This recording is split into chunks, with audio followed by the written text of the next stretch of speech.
What if I told you that the country Africa once fought to free is now accused of turning against its own brothers and sisters? How did the nation that inspired millions with its fight against apartheid become the center of one of Africa's most painful debates? Why are people from Ghana, Nigeria, Zimbabwe, Mozambique, Somalia, Ethiopia, Malawi, and many other African countries saying they no longer feel welcome in the Rainbow Nation? And why do many Africans call it a betrayal?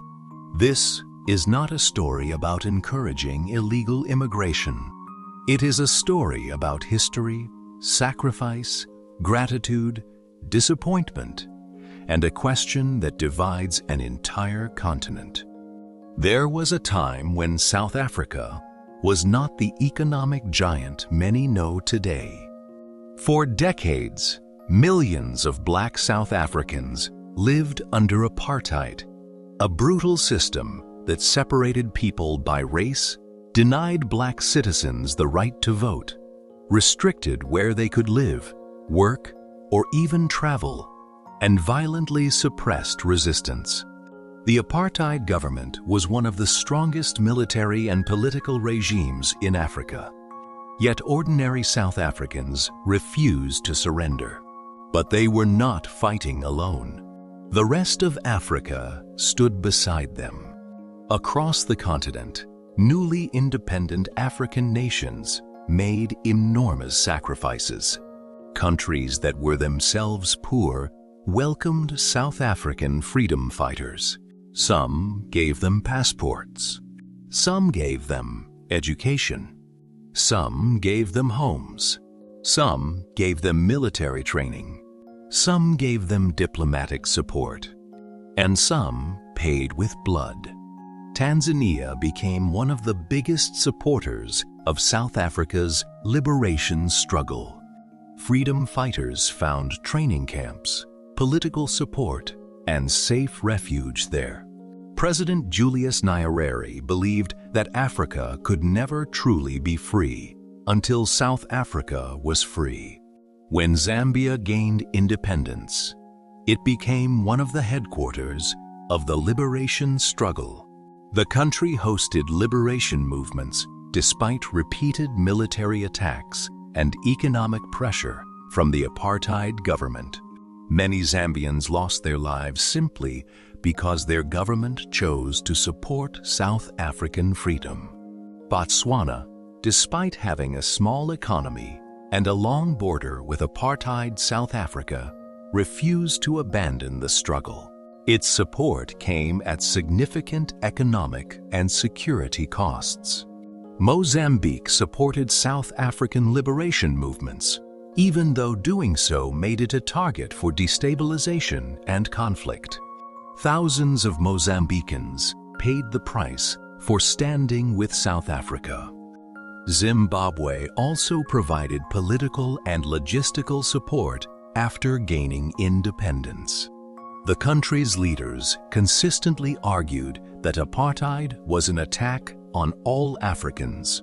Perhaps no country invested more financially than Nigeria.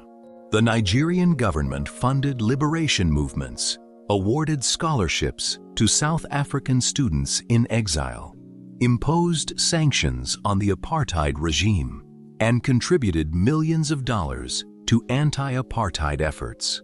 Ordinary Nigerians donated money through national solidarity campaigns.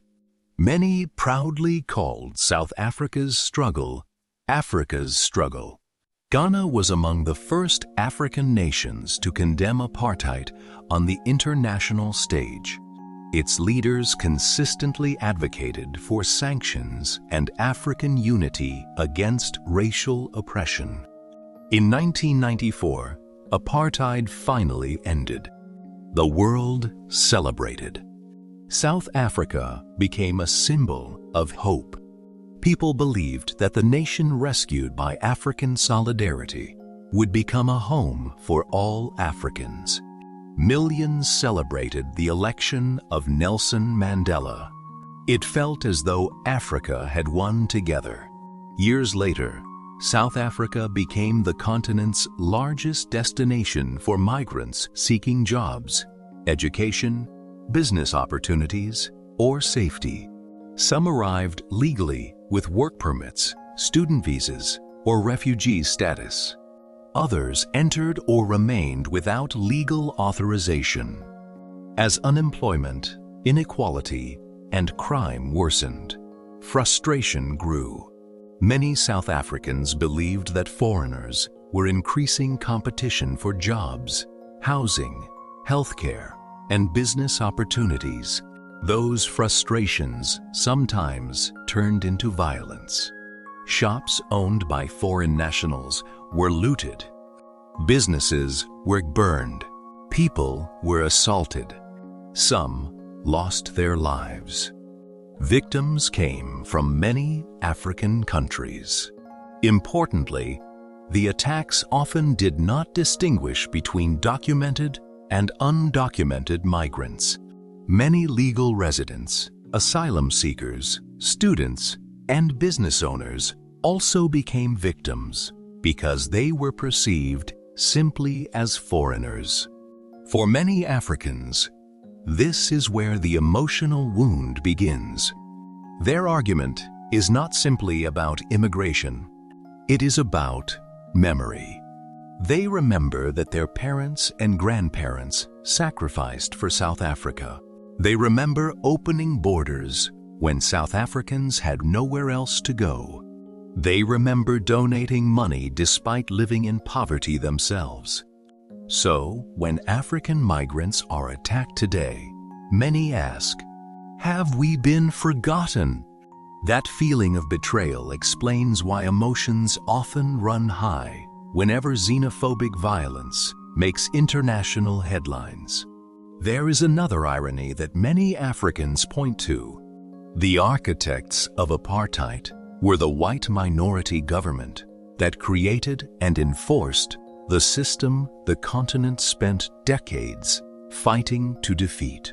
Yet today, the anger seen in episodes of xenophobic violence is rarely directed at the descendants of those who designed that system. Instead, it has too often fallen on fellow Black Africans, people from countries that once sheltered South African exiles, trained freedom fighters, funded the liberation movement, and stood with South Africa when much of the world looked away.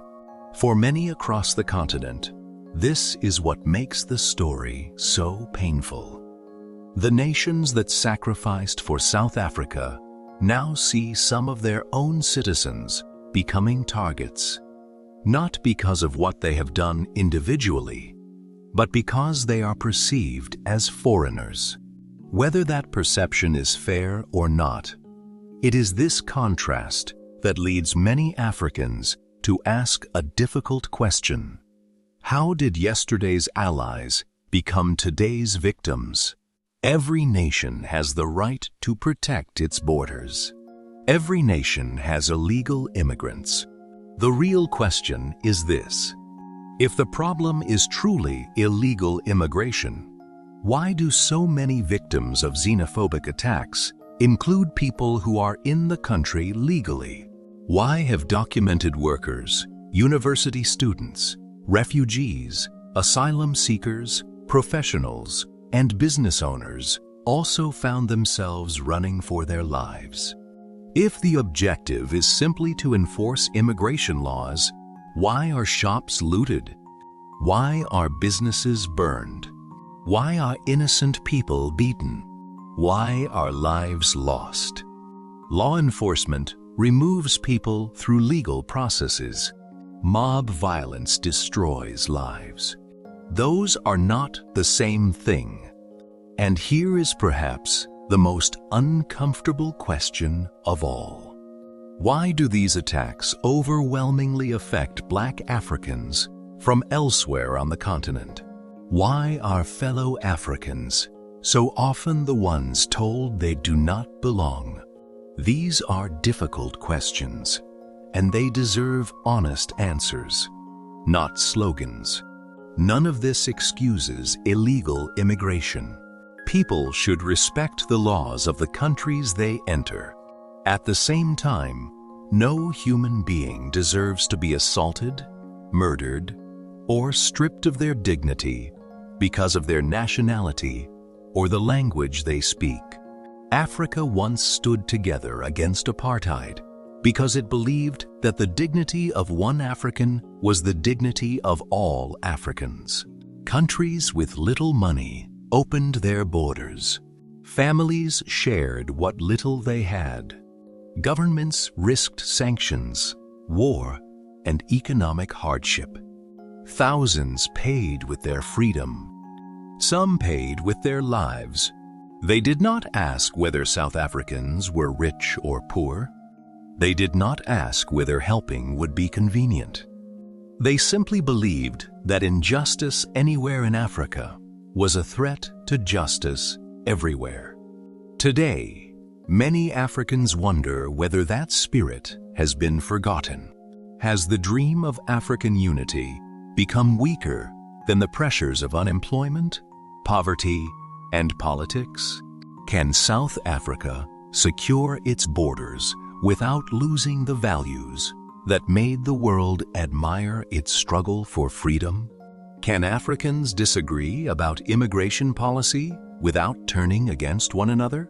And perhaps the biggest question of all, when future generations look back on this chapter of African history, will they remember a continent divided by anger, or one that found a way to solve its challenges without abandoning its brothers and sisters? The answer to those questions belongs to all of us. What do you think? Share your thoughts respectfully in the comments.